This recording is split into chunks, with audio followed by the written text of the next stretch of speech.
Bonjour à toutes et à tous, et bienvenue sur la chaîne. Et aujourd'hui, nous allons plonger ensemble dans l'une des affaires criminelles les plus dérangeantes de France, une affaire où la frontière entre meurtre, sexe, pouvoir et politique devient terriblement floue.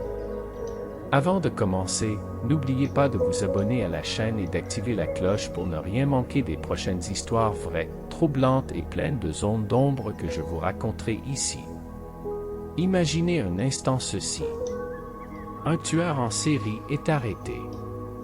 Il avoue avoir violé, tué, puis dissimulé des corps.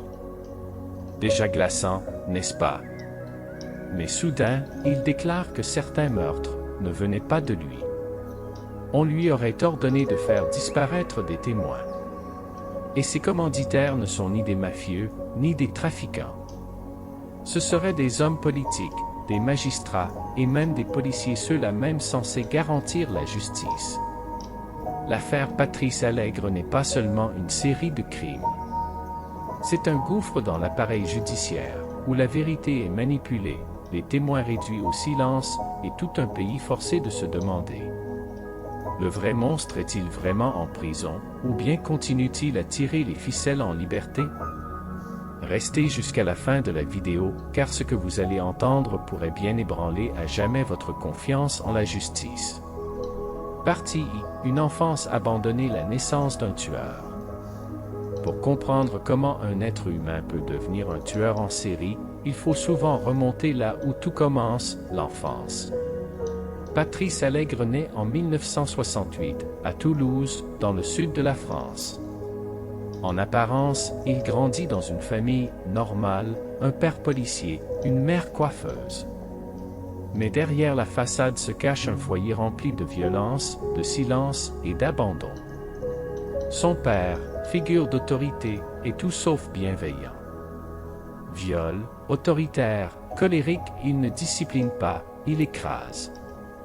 Patrice grandit dans la peur, les humiliations, les coups. Et ce qui blesse peut-être le plus, sa mère reste muette. Elle détourne le regard, comme si la souffrance de son fils ne valait pas le scandale. Dans cette maison sans affection, Patrice n'apprend jamais à aimer ni à être aimé. À 15 ans, il quitte l'école. Il erre dans les gares, les clubs de nuit, les ruelles sombres. Très vite, il tombe dans ce que la société appelle la marge, petit boulot, violence de rue, prostitution masculine. Là, il comprend une chose cruelle: un être humain peut être utilisé, vendu, jeté. Et petit à petit, il cesse de voir les femmes comme des personnes. Pour lui, elles deviennent des objets à contrôler, à punir, à soumettre. Il développe alors des fantasmes tordus. Il aime avoir le pouvoir. Il cherche la peur dans le regard des autres. Il veut dominer comme son père l'a dominé. Peut-être qu'avec un peu d'amour, son destin aurait été différent. Mais personne n'a vu ce qu'il devenait.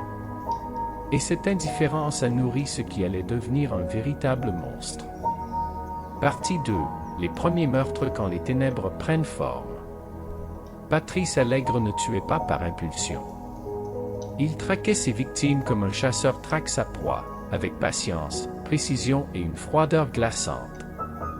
Ce n'est pas la violence brute qui le rendait dangereux, mais le calme absolu avec lequel il commettait ses crimes. Affaire numéro 1.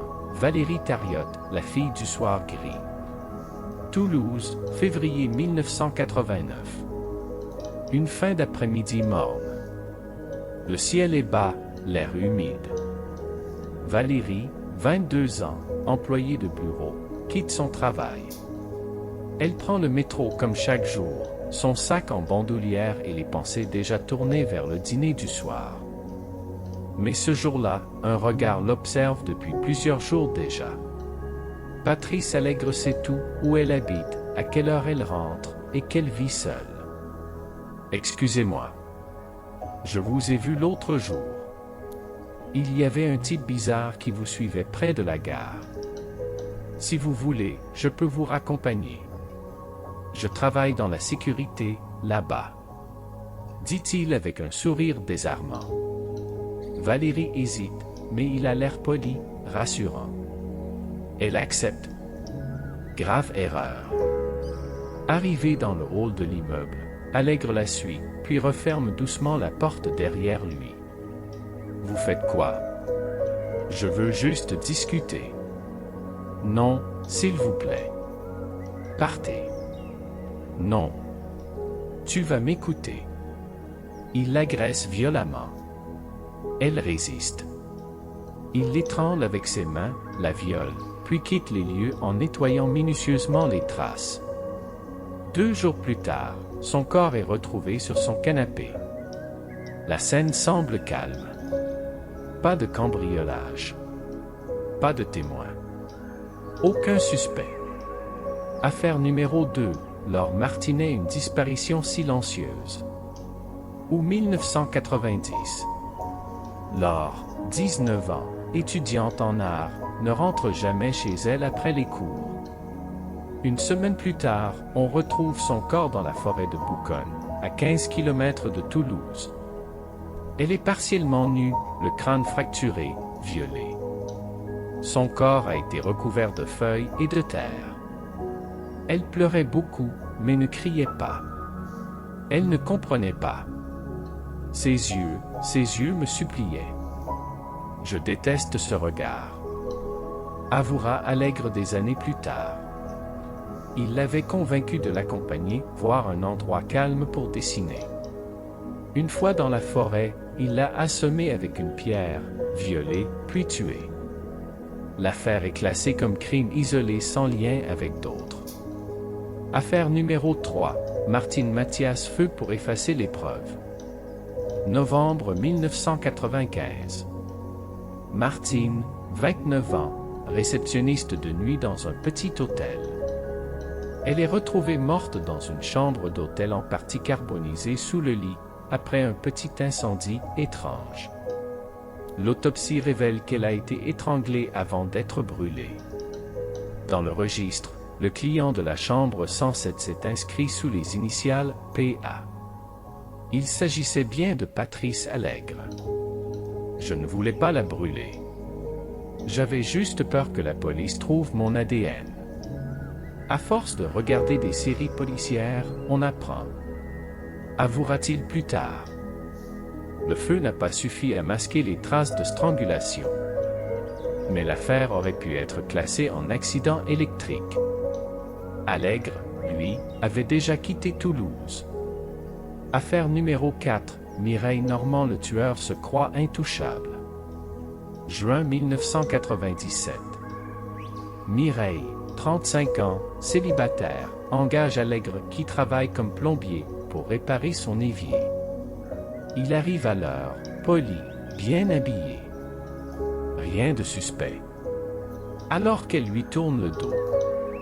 Vous avez besoin d'un outil particulier? Non, j'ai tout ce qu'il faut. D'accord, je vais dans la cuisine chercher. Boum. Il l'assomme avec une clé anglaise, la viole, l'étrangle, puis enterre son corps dans le jardin, là où il avait déjà creusé une fosse en prévision. Je ne la détestais pas. Mais elle était faible. L'amour de la faiblesse, c'est une forme de poison. Note extraite de son journal personnel retrouvé après son arrestation. 4 meurtres. 4 femmes seules. 4 contextes différents. Mais un même rituel, séduction, domination, élimination. Il ne tuait pas dans la rage. Il tuait pour exercer un contrôle absolu, se sentir supérieur. Et surtout, il apprenait. Chaque crime devenait une répétition plus parfaite du suivant. Je n'ai jamais eu besoin de fuir. Il ne me soupçonnait même pas. J'avais l'air trop banal. C'est mon avantage. Confiera-t-il plus tard aux enquêteurs. Mais le 5 septembre 1997, après un énième crime, la police le localise enfin. Et lorsqu'il l'arrête, il ne s'attendait pas à ce que Patrice Allègre parle, et révèle bien plus qu'une série de meurtres. Il allait ouvrir une boîte de Pandore, où sexe, pouvoir et meurtre allaient se mêler dans l'un des plus grands scandales judiciaires de la France contemporaine. Partie 3. L'arrestation et la boîte de Pandore quand le diable commence à parler. Le 5 septembre 1997, après près de 10 ans de meurtre, Patrice Allègre n'est pas arrêté grâce à un travail d'investigation pointu, mais à cause d'une attaque ratée. La victime, Cécile, 20 ans, serveuse de nuit dans un bar, termine son service vers 2 heures du matin. Elle appelle un taxi, mais c'est Patrice Allègre qui se présente, se faisant passer pour un chauffeur. Arrivé dans une zone isolée, il s'arrête, sort un couteau et tente de l'agresser. Cécile résiste violemment, le griffe au visage, le mord jusqu'au sang. Pris de panique, il s'enfuit en laissant des traces de sang sur le siège. L'ADN est prélevé, analysé, et correspond à un profil non identifié d'une scène de crime précédente, Martine Mathias. La police fait enfin le lien entre plusieurs meurtres jusque-là considérés comme isolés. Le 19 octobre 1997, Patrice Allègre est arrêté dans une chambre miteuse en périphérie de Toulouse. Il ne résiste pas. En lui mettant les menottes, il murmure. « Vous arrivez un peu tard. » Rapidement, Allègre confesse 5 meurtres. Il les raconte comme on raconte un rêve, avec une clarté dérangeante, sans émotion, sans regret. Je ne tue pas par haine. Je tue parce que je le peux. J'aime avoir le contrôle. J'aime voir la peur. C'est mon essence. Il explique sa méthode, choix des victimes, manipulation, nettoyage des lieux, anticipation des enquêtes.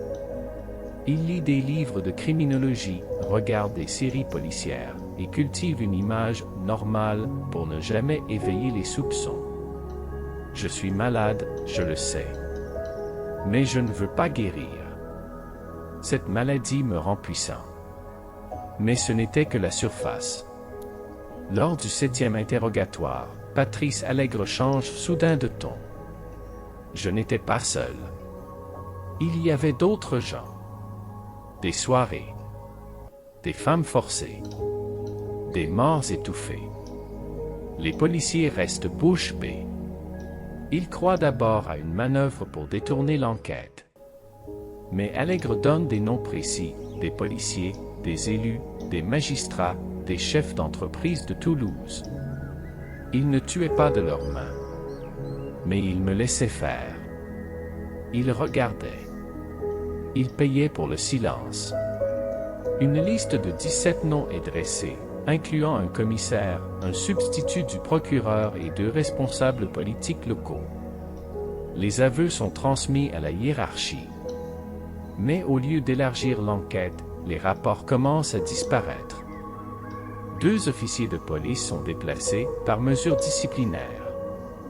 Une policière nommée Hélène, qui travaillait avec les victimes, est suspendue après avoir accusé ses supérieurs de couvrir les faits. J'ai apporté les preuves. J'avais des enregistrements. Mais au lieu de poursuivre les coupables, on m'a surveillé. J'ai reçu des menaces sur ma fille. Hélène, interview dans Libération, 2003. La presse reste d'abord silencieuse. Jusqu'à ce qu'une journaliste d'investigation, Florence Aubenas, publie un article explosif. Les langues se délient. D'anciennes victimes sortent de l'ombre. Entre 1998 et 2002, 3 femmes ayant témoigné sur un supposé réseau sexuel meurent mystérieusement. Marie L., prostituée, retrouvée morte d'une overdose, mais avec une injection dans le cou, pas le bras. Sylvie D., qui affirmait avoir été utilisée dans des soirées privées, retrouvée pendue chez elle une semaine après un passage à la télévision. Julie R., 17 ans, portée disparue après avoir dit qu'elle possédait une cassette vidéo, jamais retrouvée. L'opinion publique commence à croire qu'il existe un réseau capable de manipuler l'enquête et d'éliminer des témoins. Dialogue reconstituer le silence derrière le sourire. Enquêteur, avez-vous des preuves matérielles? Allègre, je suis la preuve. Je connais la chambre rouge. Je sais qui tenait le fouet. Je me souviens de leur visage. Enquêteurs, donnez des noms. Allègre, en souriant, vous n'êtes pas prêt à les entendre. En 2002, Patrice Allègre est jugé. Il est condamné à la réclusion à perpétuité, sans possibilité de libération pour 5 meurtres. Mais aucune des accusations liées à un réseau, à des personnalités ou à des complices n'est retenue. Le dossier est vidé de ses éléments les plus explosifs. Aucun des 17 noms cités n'a été poursuivi. Aucune enquête parallèle n'a été lancée. La presse parle alors de « scandale étouffé ». Pour de nombreux journalistes et avocats, l'affaire Allègre n'est que la partie émergée d'un système bien plus vaste, impliquant exploitation sexuelle, mineurs, chantage, pouvoir et loi du silence. On ne veut pas aller au bout de cette affaire. Parce que le fond, c'est le pouvoir lui-même. Florence Aubenas. Partie 4. Une justice incomplète et les ténèbres qui demeurent. En 2002, Patrice Allègre est officiellement condamné à la réclusion criminelle à perpétuité incompressible, pour 5 meurtres et plusieurs actes de viol et de torture. Pour l'opinion publique, cela aurait pu marquer la fin de l'affaire. Mais pour ceux qui suivent l'affaire de près, ce n'est qu'une fin partielle. Sur les 27 meurtres potentiellement liés à Allègre, seuls 5 ont été retenus au procès. Aucune autre personne n'a été poursuivie, ni complice, ni témoin, ni participant supposé aux fameuses soirées privées évoquées par Allègre. La justice a traité ce qu'elle pouvait. Le reste, elle l'a rangé sous le tapis. Maître Gérard Welzer, avocat, 2003. Au début, les médias présentent l'affaire comme celle d'un simple tueur en série. Mais grâce aux enquêtes de journalistes comme Florence Aubenas, l'affaire bascule. 2 camps se forment. Ceux qui pensent qu'Allègre a inventé un complot pour gagner du temps. Et ceux qui croient à l'existence d'un réseau protégé, impliquant des notables et couvert par l'appareil judiciaire. Un sondage de 2004 montre que plus de 60% des Français pensent que la vérité n'a pas été entièrement révélée. Les affaires mêlant sexe, pouvoir et violence, surtout quand les victimes sont des femmes marginalisées, prostituées, toxicomanes, mineures, rencontrent toujours la même problématique. Les témoignages sont facilement discrédités. Les preuves sont jugées non concluantes. Et si les accusés sont puissants? L'institution se referme. Allègre n'est peut-être pas juste un bourreau. Il est aussi le symptôme d'un système qui laisse les oubliés mourir dans le silence. Dans ses aveux, Allègre évoque à plusieurs reprises une pièce rouge, décrite de façon identique par plusieurs témoins. Des soirées avec violence ritualisée, menées par des hommes politiques, policiers, chefs d'entreprise. Une liste de noms dont certains sont apparus dans plusieurs témoignages. Mais aucune enquête approfondie n'a été engagée. Certains rapports internes ont disparu. Des témoins sont morts ou portés disparus. Si quelqu'un voulait vraiment enterrer la vérité, eh bien, il a réussi. Marie-Monique Robin, journaliste. La police judiciaire de Toulouse a déclaré: il n'existe pas de preuves matérielles suffisantes pour poursuivre l'enquête sur la piste du réseau. Pourtant, les policiers eux-mêmes ont tenté de rouvrir certaines pistes sans succès. 2 enquêteurs ont été mutés discrètement, et une policière, Hélène, suspendue après avoir dénoncé les pressions internes. Sans la presse, l'affaire Allègre n'aurait jamais dépassé le cadre judiciaire. Libération, France 2, Le Monde, Canal+ ont tous diffusé des enquêtes nommées « L'affaire Allègre, ce que l'on ne vous dit pas ». Un documentaire poignant, Chambre rouge, sorti en 2005, reconstitue les scènes décrites par les victimes et Allègre lui-même. Ce n'est pas le tribunal qui a imposé le débat, mais la société civile, via la presse et les citoyens engagés. La vérité ne gagne peut-être pas toujours, mais au moins, elle survit. Extrait du documentaire Chambre rouge. Au milieu des polémiques, on oublie souvent les noms des victimes. Martine Mathias, étranglée et jetée dans la Garonne. Valérie Thariot, poignardée à 27 reprises. Cécile B., survivante traumatisée à vie. Et d'autres femmes, dont les noms n'apparaissent même pas dans les rapports officiels. Elles n'étaient ni invisibles, ni anonymes. Elles avaient une vie. Et la société n'a pas su les protéger. Après avoir tout écouté, la vraie question n'est peut-être pas: y avait-il un réseau? Allègre avait-il des complices? Mais plutôt: si la justice ne traite qu'une moitié de la vérité, peut-on encore l'appeler justice? Merci d'avoir regardé cette vidéo jusqu'au bout. Votre attention permet de faire vivre des histoires que beaucoup préféraient enterrer. Abonnez-vous, activez la cloche et surtout partagez vos réflexions dans les commentaires. Pensez-vous que la vérité a été étouffée dans l'affaire Patrice Allègre?